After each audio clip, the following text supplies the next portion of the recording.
The bottle shattered against Mr. Obi's temple with a sound like breaking ice, and for one perfect, crystalline moment, Sarah felt nothing but the hot rush of survival flooding her veins.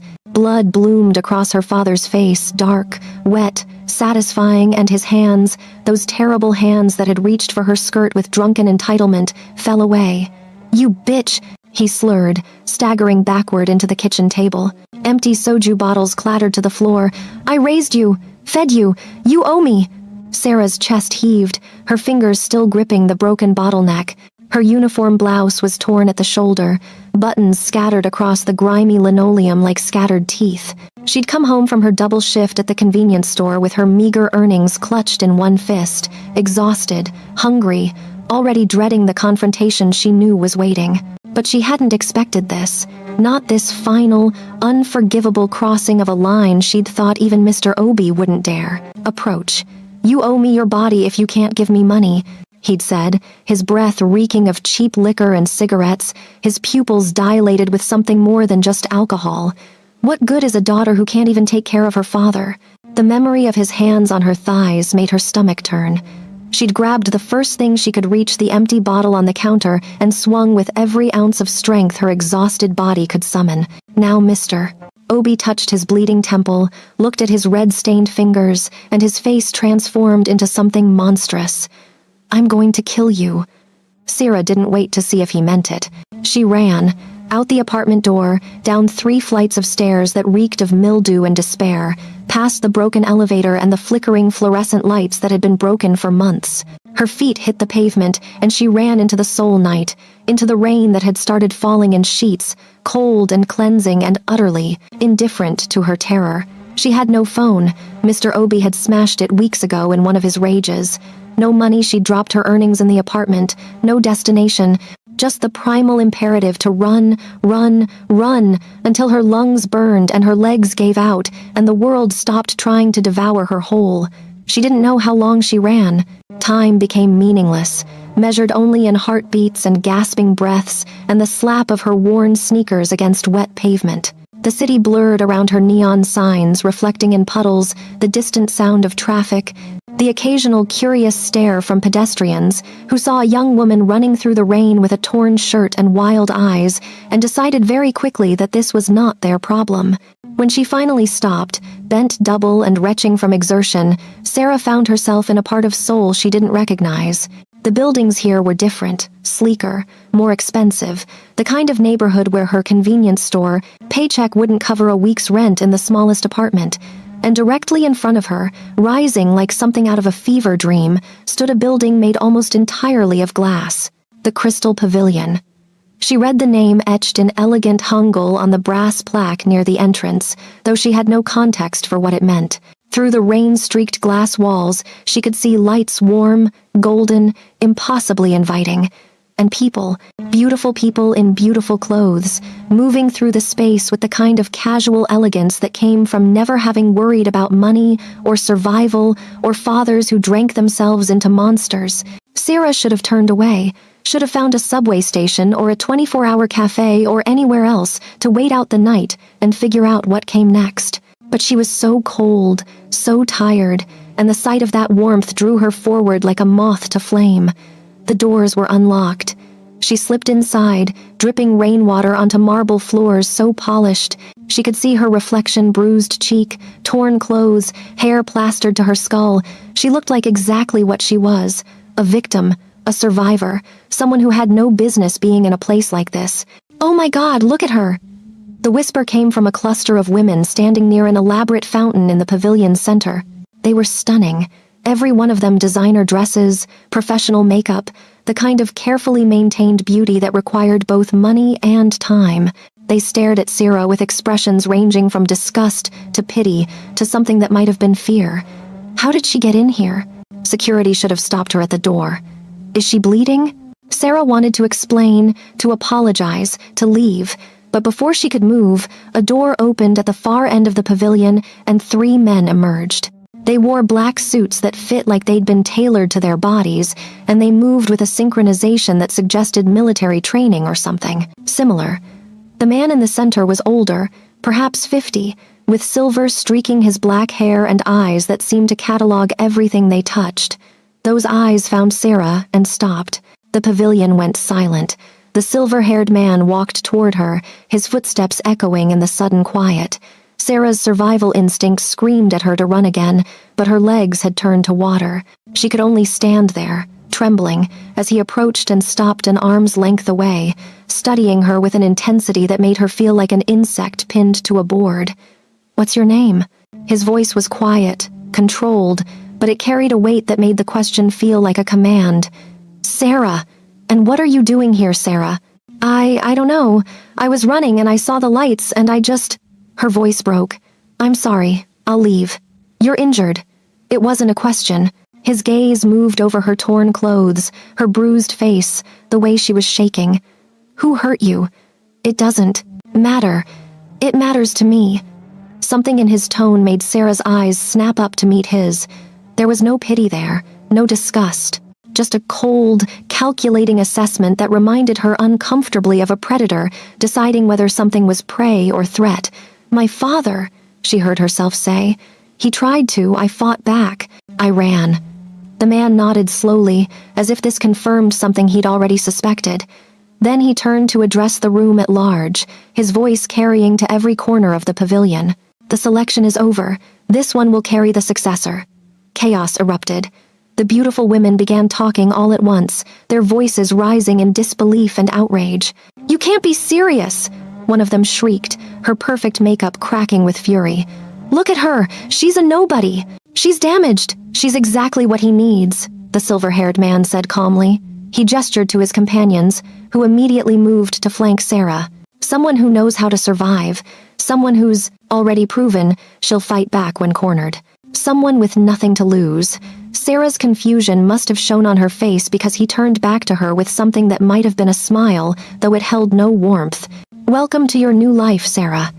I am Dae-hyun, right hand to the Iron King, and you've just been selected to bear his heir." Before she could process those words, before she could ask what they meant or scream or try to run again, strong hands gripped her arms not painfully, but firmly enough that resistance was clearly not an option. She was guided through a side door, down a corridor that smelled of expensive cologne and something darker underneath, into an elevator that descended so far she thought they might be going to the center of the earth. When the doors opened, she stepped into a world that shouldn't exist. The underground facility was enormous, a labyrinth of corridors and rooms carved from stone and steel, lit by recessed lighting that cast everything in shades of amber and shadow. The air was climate-controlled, tastefully scented, and utterly silent, except for the whisper of ventilation and the soft footfalls of the men escorting her. They passed doors marked with Hangul characters she couldn't read, windows that looked into rooms she couldn't quite see clearly, and eventually arrived at what appeared to be a medical suite. "Sit," Dae-hyun instructed, gesturing to an examination table. Sarah's legs gave out, and she sat, not from obedience but because she literally couldn't stand anymore. A woman in pristine white scrubs entered a doctor, Sarah realized, noting the medical equipment, the sterile smell, the practiced efficiency with which she began examining Sarah's injuries. "Bruising on the face and arms," the doctor murmured, her gloved hands gentle but thorough. "Torn clothing, signs of struggle. No sexual trauma, thank God." She looked at Dae-hyun. "She'll need treatment for the bruises and possibly therapy for the wound. Psychological trauma, but physically she's intact. Good. Clean her up, treat the injuries, and prepare a room for her. She'll stay here until we're certain she's suitable." "Wait." Sarah finally found her voice. "I don't understand what's happening. What is this place? Who is the Iron King? What do you mean I'm supposed to bear his heir?" Dae-hyun studied her for a long moment, then nodded to the doctor, who discreetly left the room. When they were alone, or as alone as one could be in a facility that undoubtedly had cameras everywhere, he pulled up a chair and sat, elbows on his knees, hands clasped. "The Iron King rules the largest organized crime syndicate in South Korea," he said, as casually as if he were discussing the weather. "Gambling, protection, entertainment, real estate, pharmaceuticals, both legal and otherwise. His reach extends to Japan, China, and increasingly into the West. He is feared, respected, and utterly untouchable by law enforcement because he owns half of them and has enough dirt on the other half to bury them if they step out of line. Sarah's mouth went dry. Every few years, the Iron King requires an heir, not out of sentiment or desire for family, but because power demands continuity. A successor ensures that the empire he's built doesn't collapse into chaos when he's gone or if he's incapacitated. The selection process is rigorous. Women are vetted, tested, observed.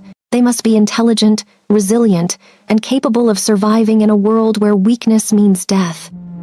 "I'm not any of those things," Sarah whispered. I work at a convenience store. I barely finished high school. I'm nobody." "You survived an abusive household," Daehyun countered. "You fought back against a man twice your size when he threatened you. You ran through the streets of Seoul in the rain with no destination, no resources, and no plan except survival. And when you stumbled into the selection by pure chance, you didn't faint or grovel or try to flatter your way into safety. You stood there and told the truth." He leaned forward slightly. The other women in that pavilion were beautiful, educated, connected. They came from wealthy families or criminal organizations seeking alliance through marriage. They were trained for this. But not one of them has truly suffered. Not one of them knows what it means to fight for every breath. The Iron King doesn't need a porcelain doll. He needs someone who won't break when the world tries to destroy her. He needs you. The words should have been flattering. Instead, they felt like a prison sentence. "And if I refuse?" Daehyun's expression didn't change, but something cold flickered in his eyes. "Then you go back to whatever life you were running from, back to your father, back to the streets, back to a world where you have nothing and no one." He paused. "Or you stay here, where you'll be protected, provided for, and guaranteed a future for yourself and your child. The choice is yours, Sarah. But understand this, there are no second chances. If you walk out that door, you'll never be allowed back." Sarah closed her eyes. Her father's face swam in her memory, rage-twisted, drunk, dangerous. The tiny apartment with its broken elevator and flickering lights. The convenience store job that paid barely enough to keep them fed. The endless, grinding poverty that wore away at her soul like water eroding stone. What kind of life would she be returning to? And what kind of life was she accepting if she stayed? "I need to know more," she said, opening her eyes. "About him. About what exactly you expect from me. About what happens after." Daehyun nodded, as if he'd expected nothing less. "You'll meet him tomorrow. The Iron King will explain the terms himself. For tonight, rest, heal, eat something. You're safe here, Sarah. Safer than you've been in a very long time." He stood and moved toward the door, then paused and looked back. "One more thing. Your father filed a missing person report 3 hours ago. My sources tell me he's contacted the police, claiming you attacked him unprovoked and stole money before fleeing. He's painting himself as the victim. Rage, hot and bitter, flooded through Sarah's chest. Of course he had. Of course, Mr. Obi would twist reality, would play the injured father, would try to drag her back into his orbit where he could continue to bleed her dry. "We can make him disappear," Daehyun said quietly. "One word from the Iron King and your father becomes a memory. No one would question it. Men like him vanish from the streets every day." The offer hung in the air between them, tempting and terrible. "No," Sarah said, surprised by the firmness in her own voice. "Not yet. Just keep him away from me. Please." Daehyun's lips curved in what might have been approval. "As you wish." Then he was gone, and Sarah was alone in the medical suite with her thoughts and her fear, and the growing realization that her life had just taken a turn into something she couldn't begin to comprehend. The doctor returned with warm clothes, soft cotton pants, and a sweater that felt like luxury against her skin, and treated her injuries with practiced efficiency. Antiseptic stung against the cuts on her arms. Ice packs numbed the worst of the bruising. Pain medication took the edge off the throbbing in her skull. When it was done, Sarah was escorted to a room that made her want to laugh at the absurdity of it all. The space was larger than her entire apartment had been.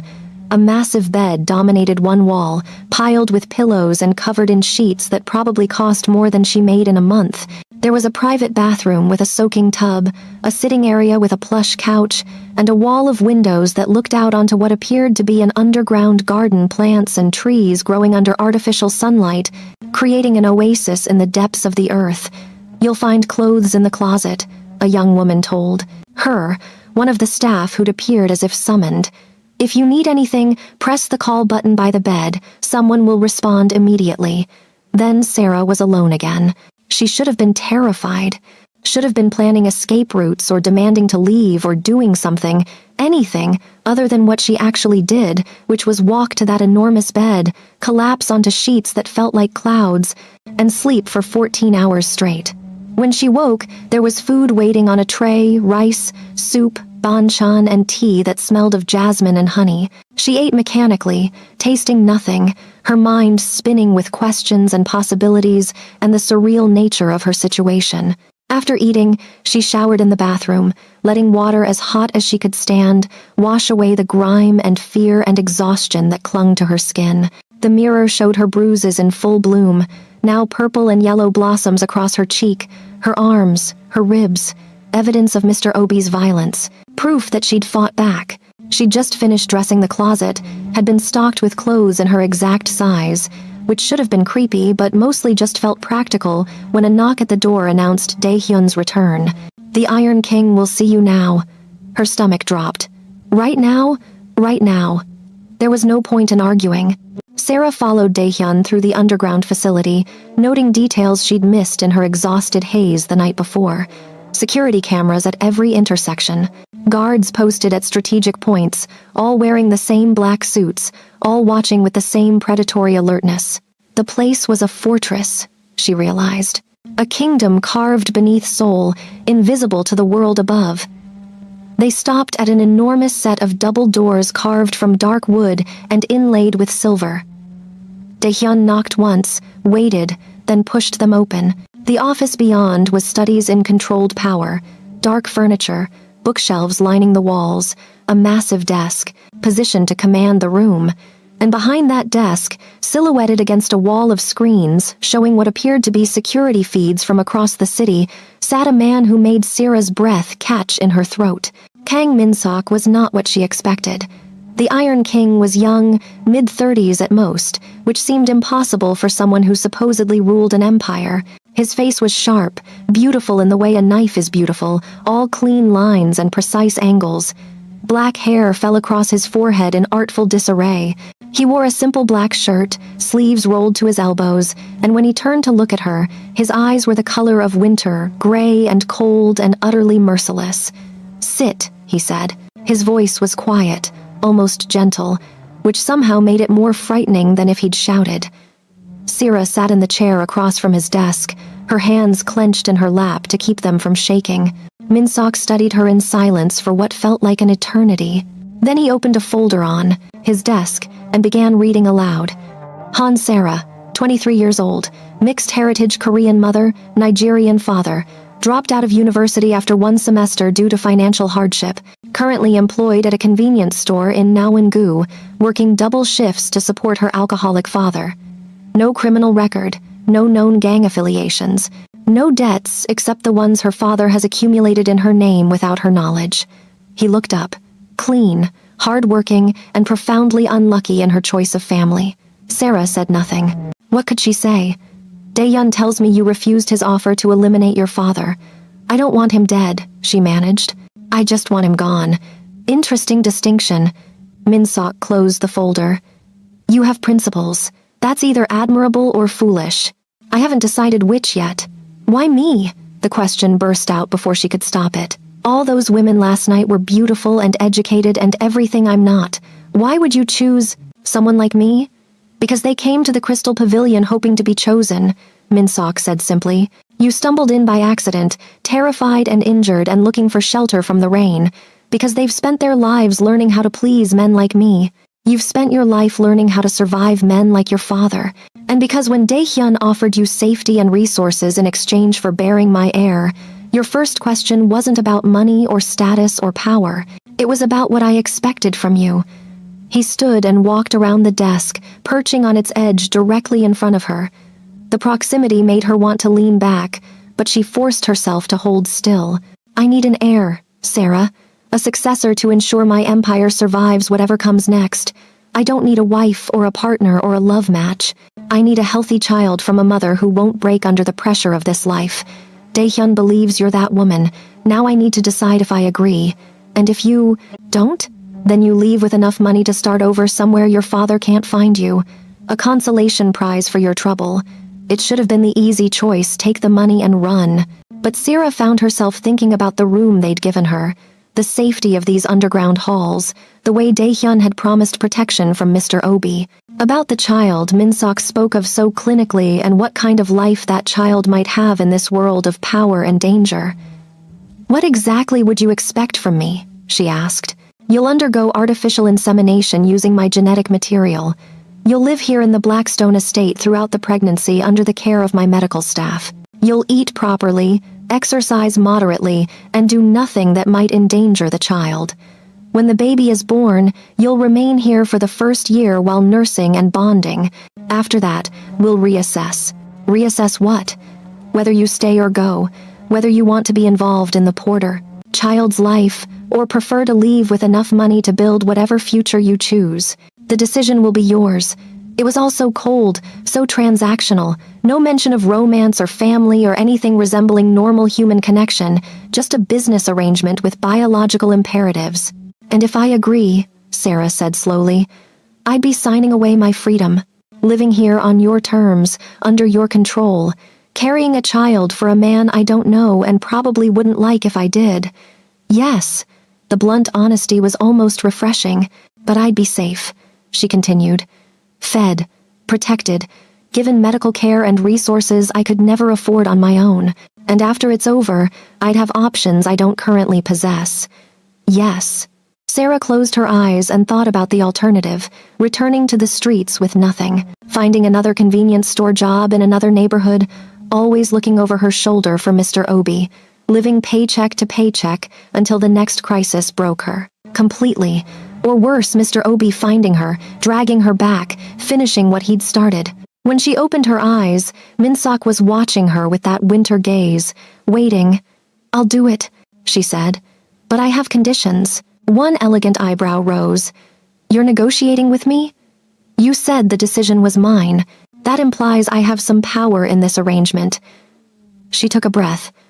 "I want my father dealt with, not killed, just removed from my life permanently. I want confirmation that he can never find me or hurt me again. And I want regular updates on the pregnancy, not just from doctors, but from you. If I'm carrying your heir, you don't get to treat me like an incubator and ignore me for 9 months.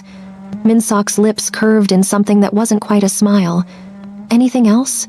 After the baby is born, if I decide to stay involved, I want a say in how they're raised. Not complete control, but input. This child is going to be mine too, and I won't just be a vessel you thank and dismiss." The silence stretched. Daehyun, still standing by the door, looked vaguely impressed. Minsok's expression remained unreadable. Then the Iron King extended his hand. "Agreed. Your father will be relocated to a facility where he can receive treatment for his alcoholism. He'll be monitored to ensure he never contacts you again. You'll receive weekly updates on your health and the pregnancy's progress. And if you choose to remain after the birth, we'll discuss co-parenting arrangements." Sarah stared at his hand, then at his face, searching for deception or mockery and finding only cool professionalism. This was a deal he'd honor, she realized, because men like Kang Min-sok didn't break their word. They didn't need to. Their reputation was built on being more terrifying than any lie. She shook his hand. His grip was firm, warm, utterly confident. "Welcome to the Blackstone estate," he said. "Try not to die here." It might have been a joke. With Min-sok, it was impossible to tell. The next week passed in a blur of medical examinations, legal documents, and preparations that made Sarah feel like she was preparing for a space mission rather than pregnancy. Doctors took blood samples, performed ultrasounds, explained the insemination procedure with clinical detachment. Lawyers appeared with contracts written in language so dense she needed it translated 3 times before she understood she was signing away rights to privacy and freedom of movement for the duration of the pregnancy while gaining protection and financial security in return. Through it all, Min-sok remained a distant presence. She'd see him occasionally in the corridors or on security monitors, always surrounded by men in black suits, always moving with purpose towards some crisis or meeting or problem that needed his attention.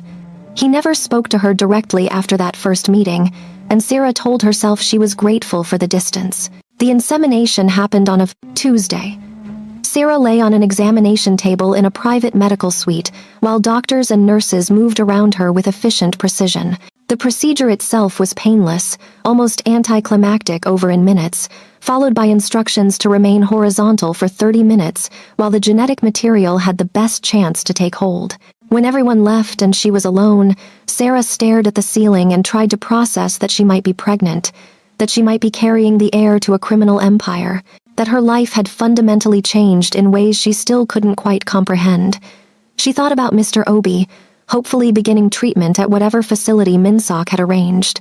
She thought about the convenience store and whether they'd noticed her absence yet. She thought about the future, a child growing inside her, a life she'd be responsible for bringing into this strange, dangerous world. And she wondered if she'd just made the best decision of her life or the worst. 2 weeks later, the pregnancy test came back positive. Sarah took the news sitting in the garden, the underground oasis that had become her refuge during the waiting period. She'd spent hours here, reading books from the estate's library, walking the paths, occasionally crying when the isolation and uncertainty became too much. Now she sat on a stone bench beneath artificial sunlight and felt nothing, everything. Terror and wonder and resignation all at once. Congratulations. She looked up to find Min-sok standing a few feet away, hands in his pockets, expression unreadable as ever. He'd apparently received the news before her. Thanks, I guess? Sarah's laugh came out slightly hysterical. This is so weird. I'm pregnant with your baby and I don't even know your favorite color. Black. Of course it is. Min-sok moved closer, stopping at the opposite end of the bench. Not sitting, just standing there like he wasn't quite sure what to do with himself. It was the first crack she'd seen in his perfect control. Are you well? He asked. The doctors said you might experience morning sickness soon. I'm fine. Tired, but fine. Good. Silence fell between them, not comfortable but not hostile either.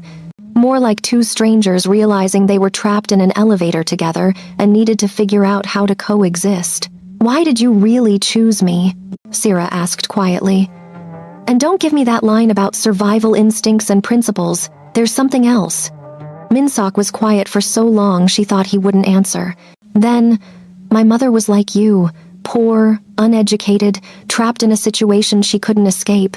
My father saw her serving drinks at a hostess bar and decided he wanted her. She bore me, raised me for the first 5 years of my life, and then, he stopped, jaw tightening.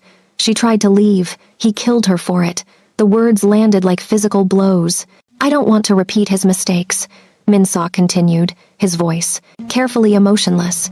I don't want a woman who's here out of ambition or greed, or because she's been trained to tolerate monsters. I want someone who chooses this life knowing exactly how dark it is. Someone who survives not despite the darkness, but because of their own light. He finally looked at her, and for just a moment, his winter eyes thawed. You're that person, Sarah. And I swear to you, whatever else happens, you'll never be trapped the way my mother was. You'll always have a choice. Then he turned and walked away, leaving Sarah alone in the garden with tears streaming down her face and the first real sense of hope she'd felt in years. The first trimester was hell. Morning sickness hit Sarah like a freight train, leaving her nauseous and exhausted and utterly miserable for weeks. She spent most days in her room, emerging only for doctor visits and occasional walks when her stomach settled enough to tolerate movement. The estate staff brought her bland food and ginger, tea and sympathetic looks that made her want to throw things. Min-sok, to his credit, kept his promise about updates. He appeared every few days, usually in the evening, to ask about her health and receive reports from the doctors. The conversations were brief, professional, and gradually became less uncomfortable. Sarah learned that he was methodical about everything, that he had an eidetic memory for details, and that he drank his coffee black with no sugar because life is bitter enough without pretending otherwise. She also learned that he was surprisingly easy to shock. I want tteokbokki, she announced one evening when he stopped by during one of his rounds. It was week 7 of the pregnancy, and the morning sickness had momentarily abated, replaced by ravenous hunger. Min-seok blinked. The doctors recommended bland foods. The doctors can recommend whatever they want. I want tteokbokki, with extra gochugaru, and fish cakes, and that really spicy sauce that makes your eyes water. I'm growing your heir, Sarah interrupted, channeling every ounce of sass she'd suppressed over the past weeks. The least you can do is feed me properly. Something flickered across his face, surprise, maybe amusement. You're demanding food from the Iron King. I'm demanding food from the father of my child. There's a difference. He studied her for a long moment, then pulled out his phone and made a call. 20 minutes later, a spread of tteokbokki appeared, prepared by what Sarah suspected was one of Seoul's finest chefs given how perfect it tasted. She ate with single-minded determination, while Min-seok watched with an expression that might have been fascination. "You're not what I expected," he said finally. "Yeah, well, pregnancy brings out my charming side. Wait until I hit the 3rd trimester. I'll probably demand you build me a palace made of chocolate." His lips twitched. Actually twitched. It wasn't quite a smile, but it was close. After that, something shifted between them. The distance remained, but the ice began to crack. Min-seok's visits became slightly longer, their conversations slightly less formal. He told her about the business, nothing too detailed, but enough that she understood the scope of his empire. She told him about her life before, about the convenience store and her hopeless attempts to keep Mr. Obi sober, and her secret dream of finishing university someday. "You could study now," Min-seok suggested during one of these conversations. "Online courses. The estate has an excellent library and unlimited internet access. While pregnant with your heir. Why not? Your brain doesn't stop working just because your body is busy." The suggestion was so practical and unexpected that Sarah found herself looking into university programs the next day. Within a week, she was enrolled in online courses for literature and history, studying between bouts of nausea and doctor visits. It gave her something to focus on besides the growing swell of her belly and the surreal nature of her situation. The 2nd trimester brought relief from the morning sickness and a new set of challenges. Sarah's body changed rapidly. Her clothes stopped fitting, her back ached constantly, and she developed cravings that ranged from reasonable to utterly bizarre. Through it all, Min-seok remained a steady presence, though Sarah noticed he seemed increasingly uncertain how to handle her. Like the night she woke at 3 in the morning craving jjajangmyeon and wandered the estate looking for the kitchen, only to find Min-seok in his office, surrounded by documents and looking exhausted. "Can't sleep?" he asked when she appeared in his doorway. "The baby is using my bladder as a trampoline and I need noodles. Can't you sleep?" "Gang war in Busan. Territorial dispute. I'm trying to resolve it before people start dying." He rubbed his eyes. "Why are you out of bed?" "I just told you. Noodles. It's 3 in the morning. The baby doesn't care about time zones." Min-seok stared at her for a moment, then pressed a button on his desk. "Kitchen. Prepare jjajangmyeon. Bring it to my office." He looked at Sarah. "Sit. You shouldn't be walking around alone this late. I'm pregnant, not made of glass. You're pregnant with my heir, which makes you the most valuable person in this building aside from me. Sit." Sarah sat, more because her feet hurt than because she was following orders. They waited in silence until the food arrived, a steaming bowl of black bean noodles that smelled like heaven. Sarah ate while Min-seok returned to his documents, and somehow the quiet companionship felt more intimate than any conversation they'd had. "Why did you become this?" she asked eventually, gesturing at the office, the papers, the weight of empire that seemed to press down on him. "This Iron King thing? I didn't become it. I was born to it." Min-seok leaned back in his chair. "My father was the Iron King before me. When he died, I inherited everything, the organization, the territory, the enemies. I was 23 years old and utterly unprepared. I either had to become what the position demanded or watch everything collapse into chaos and war. So you chose to become someone else. I chose to survive. The man I was before wouldn't have lasted a week in this world." Sarah set down her chopsticks. "Do you miss him? That man you were before?" The question seemed to catch him off guard. He was silent for so long she thought he wouldn't answer. Then, every single day, something in his voice, Something raw and honest and profoundly lonely made Sarah's heart ache. Without thinking, she stood and walked around the desk, placing a hand on his shoulder. He went rigid under her touch, unused to comfort, unsure how to accept it. "Maybe he's not as gone as you think," she said softly. "Maybe he's just hiding under all that black clothing and intimidating silence, waiting for a reason to come back out." Minseok looked up at her, and for the first time since they'd met, she saw past the Iron King to the man beneath, scarred, weary, desperately trying to hold an empire together through sheer force of will. "Go back to bed, Sarah," he said quietly. "You need rest." But his hand came up to cover hers where it rested on his shoulder, just for a moment, before he gently pulled away. Sarah left the office but couldn't shake the image of him sitting there alone, surrounded by documents and decisions that could mean life or death for dozens of people. She found herself thinking about him more after that night, not just as the Iron King or the father of her child, but as a person. Complex, damaged, lonely despite being surrounded by people who would die at his command. It was dangerous thinking. Getting emotionally invested in Minseok would complicate everything. This was supposed to be a transaction, a means to survival, nothing more. But her heart, apparently, hadn't received that memo. The confrontation came during her 6th month of pregnancy. Sarah was in the garden, reading a book for her literature course, when alarms began blaring throughout the estate. Guards appeared from nowhere, weapons drawn, moving with military precision toward the main entrance. Daehyun materialized beside her, his face grim. "Come with me, now. What's happening?" "Your father found you." Terror, cold and absolute, flooded through Sarah's body. "How? Does it matter?" "He's at the gates demanding to see you, and he's not alone. Come on." They rushed through the corridors, Daehyun practically carrying her when her pregnant body couldn't move fast enough. They ended up in a secure room lined with monitors showing different angles of the estate's entrance. On the screens, Sarah could see Mr. Obi, older, thinner, but unmistakably her father standing with 2 other men who looked like low-level thugs, all of them shouting at the guards who blocked the gates. And standing in front of them, calm and cold as winter, was Minseok. "Turn on the audio," Daehyun ordered. "My daughter, Mr. Obi was screaming, his accent thick with rage and alcohol. "You kidnapped her! I want her back!" "Your daughter is here of her own free will," Minseok replied, his voice carrying clearly despite the chaos. "She chose to stay. She signed documents confirming this choice. You have no legal claim." "Legal? You think I care about legal? She's my daughter. She owes me." "She owes you nothing except perhaps revenge for years of abuse." "Mr. Obi's face turned purple with rage. "You have no idea what you're talking about. Sarah needs to come home. She needs to take care of her father. Sarah needs to take care of herself and the child she's carrying, neither of which involves you." There was a pause. Then Mr.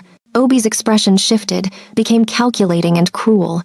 "If she doesn't come out, I'll go to the media. Tell them how you kidnapped a young woman, how you're holding her prisoner.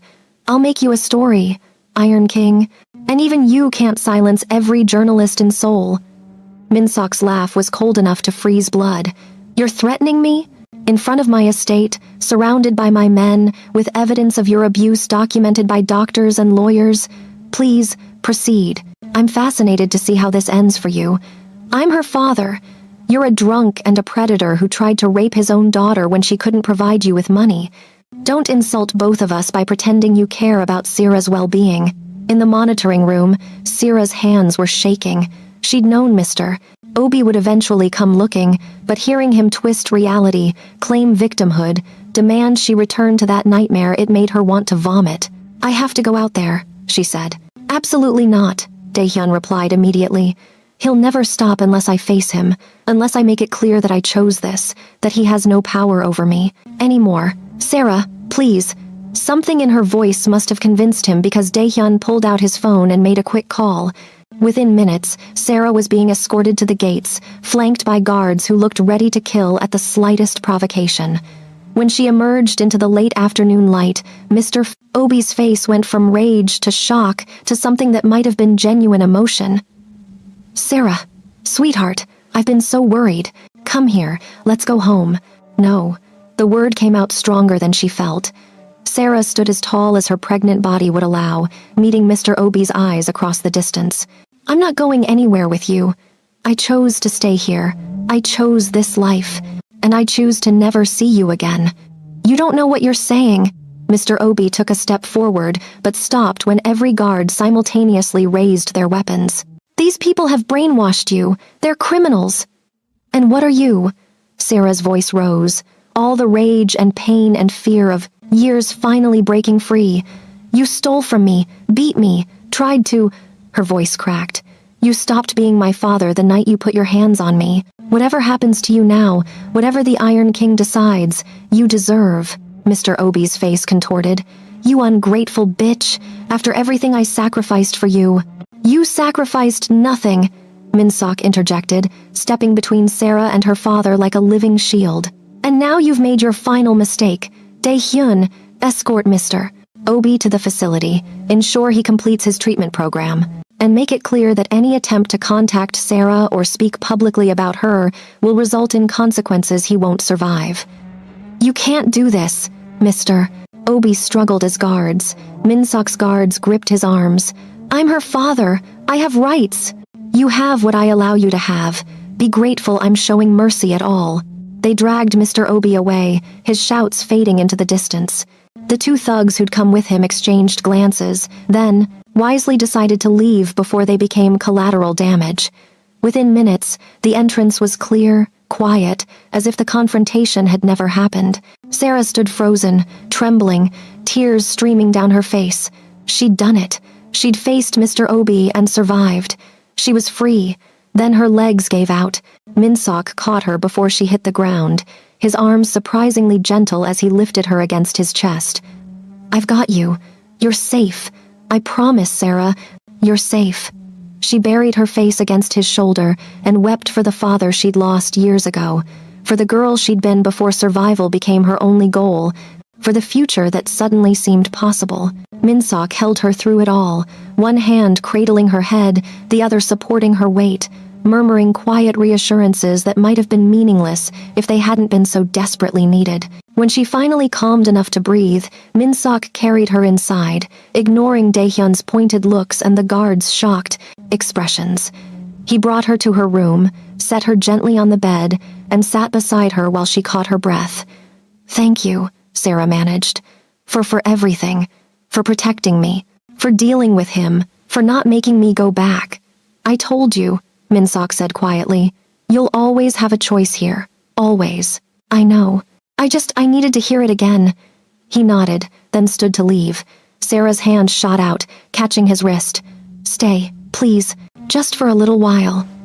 Something shifted in his expression, surprise, uncertainty, and something else she couldn't quite name. But he sat back down, and they remained like that as evening turned to night, two broken people finding unexpected comfort in each other's presence. The third trimester was torture. Sarah's body swelled to proportions that made movement difficult and sleep nearly impossible. Her back ached constantly. Her ankles disappeared. She couldn't see her feet anymore, and the baby seemed determined to use her ribs as a punching bag.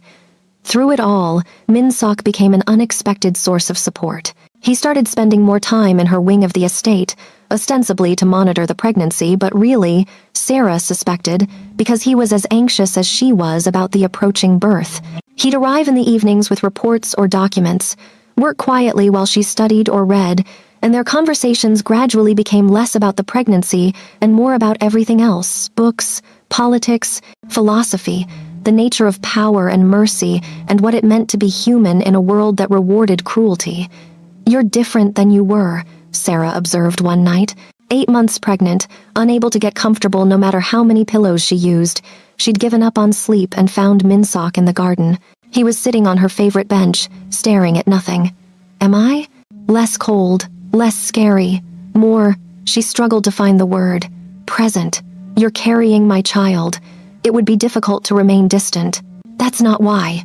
Sarah lowered herself onto the bench beside him, grunting at the effort. "You're changing because you want to, because you're choosing to be more than what your position demands." Minsok was quiet, but his hand came to rest on her swollen belly, feeling the baby kick beneath his palm. "My mother used to tell me that every person is born good. That cruelty is learned, not innate. I didn't believe her. After everything I've seen, everything I've done, I was certain she was wrong. He met Sarah's eyes. But then you stumbled into my world, terrified and injured and completely unsuited for this life, and you didn't break. You adapted. You survived. You became stronger.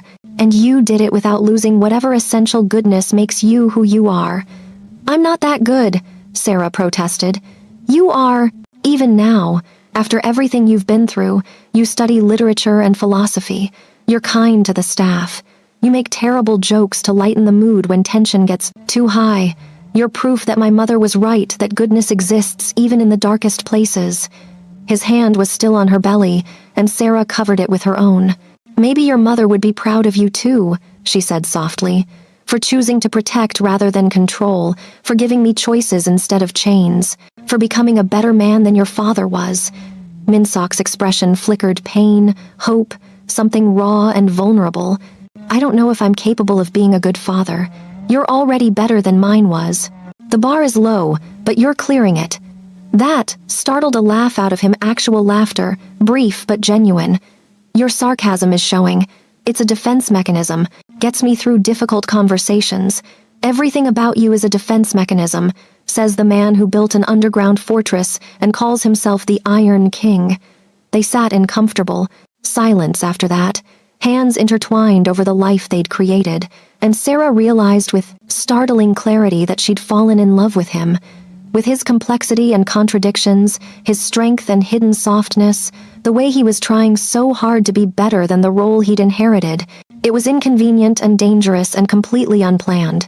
It was also absolutely terrifying. The birth was a nightmare. Sarah's water broke in the middle of the night, 3 weeks before her due date, and within hours she was in the medical suite, surrounded by doctors and nurses, while contractions tore through her body with increasing intensity. Pain became her entire universe, wave after wave of agony that made her scream, curse, and beg for relief that was slow in coming. Through it all, Minsok stayed. He shouldn't have been there. Birthing suites were no place for the Iron King, and a dozen people told him so, but he refused to leave. He held Sarah's hand while she squeezed hard enough to bruise, wiped sweat from her forehead, and let her scream at him when the pain became too much to contain. I hate you, she gasped between contractions. I hate you and your stupid air and this entire situation. I know. I'm sorry. You're doing so well. Don't you dare patronize me while I'm... Another contraction cut off her words, and she bore down with every ounce of strength she had left. Hours blurred together. The doctors gave updates 8 centimeters, 9. Almost there, but Sarah barely heard them. Her world had narrowed to pain and breathing, and Minsok's voice, steady and constant, telling her she could do this. She was strong enough, just a little more. And then, finally, impossibly, a cry split the air. It's a girl, the doctor announced, lifting a tiny, red-faced infant. You have a daughter.